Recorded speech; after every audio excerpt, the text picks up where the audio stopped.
could you offer some insight into some of the potential longer term impact that this might have on all of us and our respective industries of wellness, tourism and business events? Absolutely. So I feel like, when we get to the other side of this in terms of the light at the end of the tunnel of the virus and managing that, I feel like wellness travel and wellness, which was already a booming sector and a booming industry, will become even more important.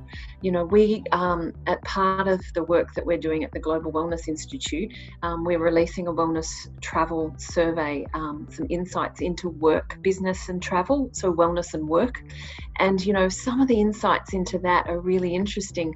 Around 65% of our respondents said that they value wellness as part of their work environment more than they did 5 years ago. And that was pre-coronavirus. Yeah. And 40% of them say that the places that they go to travel for work in terms of accommodation offerings, the accommodation offerings wellness experiences or offerings influence their choice of going there on a work trip. 40% of them.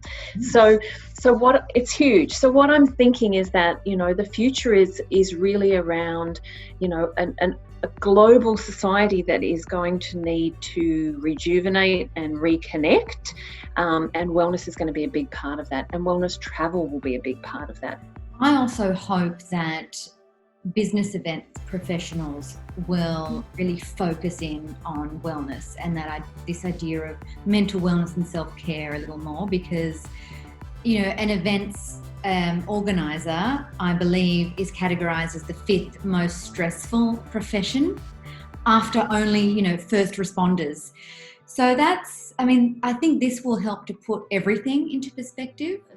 I think no one will be the same posted. I think we will all have shifted internally around what we value and how we do business, and how we value the connections that we had lost previously. So I think the business events kind of industry will be, they're a resilient bunch. It's a powerful force that creates great business opportunities across the world, and I think we will change in terms of the way we operate, but we will still be required to deliver exceptional connections with people, and some of that will be online in the future as well. We'll reinvent new ways to do business, but I think that human social connection and that contact will return and will be an important part of business events. And I also think that this whole wellness sector and wellness travel or wellness others, people are referring to them as, second responders in the coronavirus space. Is that, your first responders are going to be all your medical professionals that need to help and your infrastructure support and etc. But when we get through it, I think, your second responders will be those people that are holding space to help you, move forward and continue on to do business, live, etc. So I think that's a nice thought to think about as well.